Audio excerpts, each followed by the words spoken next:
Women were stated lower than men when it came to the higher leaders in the Egyptian hierarchy, counting his peasants.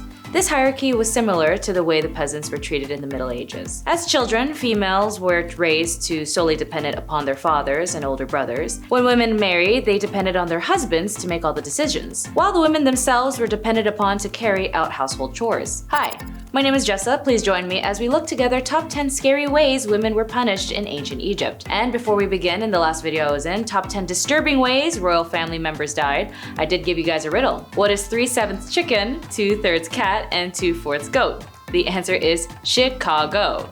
Chicago. Do you get it? Well, you just have to spell it out and you'll figure it out.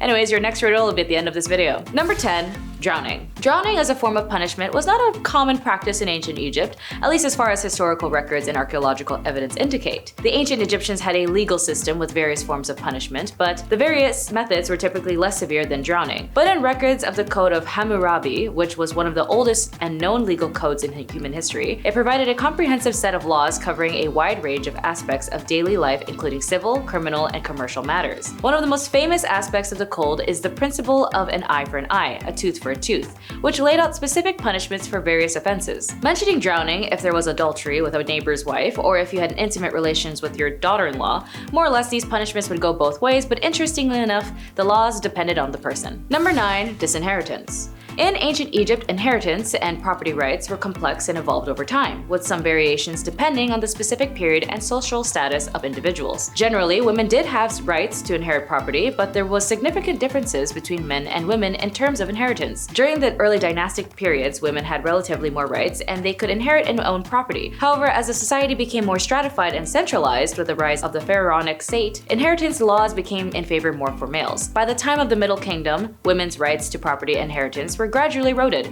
Property, especially land, was usually passed from father to son. Women could gain property through marriage contracts, dowries, or gifts, which they could then pass on to their children. But if they lose their inheritance, so do their children. Thankfully, there was legitimate ways of structuring a will, making unequal distributions of disinheriting a person so to minimize challenges which do not involve corporal punishment. These include a gift conditional upon the recipient not challenging the will, a no contest clause, diverting assets outside the will by writing a life insurance policy into trust, or passing assets through the will to a secret trust. Number 8. Banishment. In ancient Egypt, as in many ancient societies, the legal system was complex and the punishment for various offenses could vary depending on factors such as the severity of the crime, the societal status of an individual involved, and the time period in question.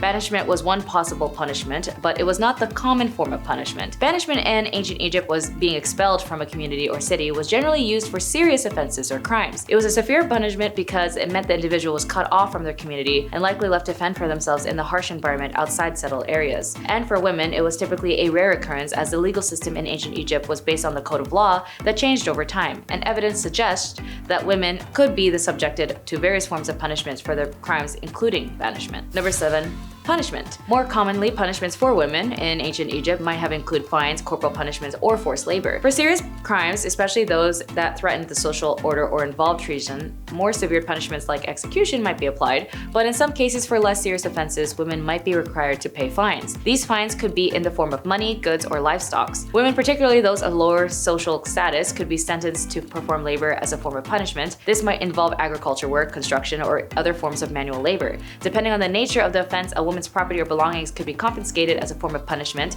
As mentioned earlier, banishment was a possible punishment for serious offenses. Number 6. Beatings. In ancient Egypt, like in many ancient societies, corporal punishment, including beatings, could be a form of punishment for women, particularly for offenses that were considered serious or morally reprehensible according to the prevailing nature and culture and legal norms. It's important to note that the application of punishment varied depending on factors such as societal status and specific time period and the region within ancient Egypt. Corporal punishments such as whipping, beating, or other forms of physical punishment could be administered for various offenses. This might be more common for crimes like theft or adultery. Examples would be like switches, flexible branches, or vines could have been used for beatings. They would be capable of inflicting pain without causing severe injury, as wooden paddles with a flat surface could also be used for beating as well. They would also have been effective in delivering blows to specific areas of the body, and the simplest form of beating would be involved with the hands and fists. This method would also be easily accessible and wouldn't have to require any specialized tools, as well as whips, sticks, and and rods. Number 5, strangulation. Now for the more morbid section on this list, although stoning may seem like a common thing in this era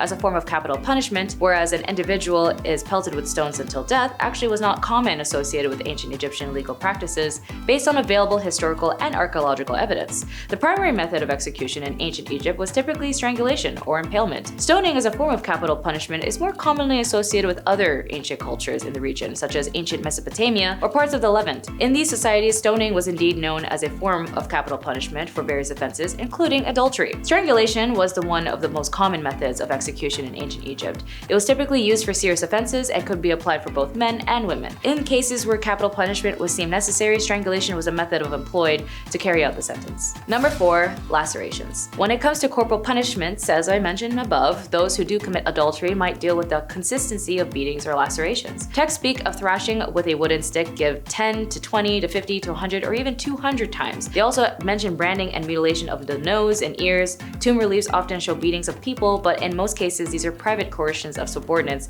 not an official penalty. Sometimes the culprits are bound to a pillory. These punishments were all carried out in public and therefore also meant a loss of honor and degradation of the culprits. The results of these measures can be seen on many skeletons, as they are also including cutting off limbs, noses, and other parts of the body as a form of punishment, specifically connected to adultery or if you were married, specifically a married woman. It is a crime deserving of death, as it is easier to commit any other sin after that. The husband had a legal right to punish or forgive his wife or leave the court if the husband accuses the wife with no proof. The punishment of a man was much lighter and the woman of the crime of adultery, as the Egyptians believed that offense falls primarily in the hands of the woman, while the women would be killed as the men would severe just 1,000 blows. Number 3, burning alive. Referring back to the Code of Hammurabi, the code was enlisted under the morals and the laws in ancient Egypt and Babylon. When it came to intimate relationships with your close family, you'd be subjected to many listed punishments, as in dealing with seduction or physically harming someone intimately. The Hammurabi inflicts the penalty of burning if you were to have a physical intimacy with your mother, but since this was ancient Egypt, unless you were royal who needed to pull an Oedipus complex to maintain your rule and connection to the monarch position, it wasn't something looked down on but normalized. As this is a civilization that needed a monarch rule at all times to guide the nation, but it is good to note that it was a typical Western interpretation that this era was prone to burning alive people, when the irony was that the Europeans burning women, being witches or even more heresy, were more burned. Number 2, head be gone. The ancient Egyptians set harsh punishments for those accused of treason or corruption. The death penalty was usually applied by impalement, thumping, or a 100-fold fine, and this applied to both men and women. The decree also referred to the death penalty for someone who steals an animal belonging to the temple and transfer it to another party, while confiscating the property of the thief in favor of the stolen temple. The ancient Egyptians distinguished between the stolen goods and the attribute of holiness and considered it a religious crime that requires execution, and those stolen goods that do not affect the sanctities, settling for the penalties of beating and the fine for the theft 100 times of the value of the stolen items. Number 1, buried alive. Of course, all of these leads to death eventually, as the punishments were drastic, dangerous, violent, and vile. I mean, if you somehow survived the beheading, then what a miracle that would be. But death was only reserved for the extreme measures of punishment for women of these times. As I mentioned, there was very minimal, if not just the common punishment of corporal punishment. The scariest, in my opinion, would be buried alive. In some cases, individuals might be sentenced to be buried alive, although this was likely a very rare extreme form of punishment, most likely only reserved for the ones with extreme cases of crime. It's important to keep in mind that our knowledge of specific cases and punishment in ancient Egypt is limited, as much of what we know is derived from inscriptions, legal texts, and other historical records. Additionally, practices may have varied over time and in different regions of ancient Egypt. The legal systems and punishments evolved over the millennia, so there could be variations in practices depending on the specific period within ancient Egypt history. Violence against women is a human rights violation, potentially touching on the rights to life, to equality, to liberty, and security of persons, to equal protection under the law, to be free from all forms of discrimination and violence, to the highest standard attainable of physical and mental health, to just the favorable conditions to work, as well as the rights to not subjected to and cruel, inhumane, degrading treatment. And although the cruelty and damages to women was abhorrent and tragic, it still lingers in our day, as now 60% of women still don't report crimes due to fear of shame and stigma. But we still need to be safe spaces to those who need reassurance so that they can speak up. We still got a lot of work to do, you know? Anyways, for your riddle, David's father has 3 sons: Snap, Crackle, and who? Be sure to put your answer in the comments below, and I'll reveal the answer in the next video, top 10 rare photos from histories you've never seen before. And that's all for today. Thank you for joining me. My name is Jessa. Be sure to like and subscribe, and I'll see your beautiful faces in the next one. Bye-bye.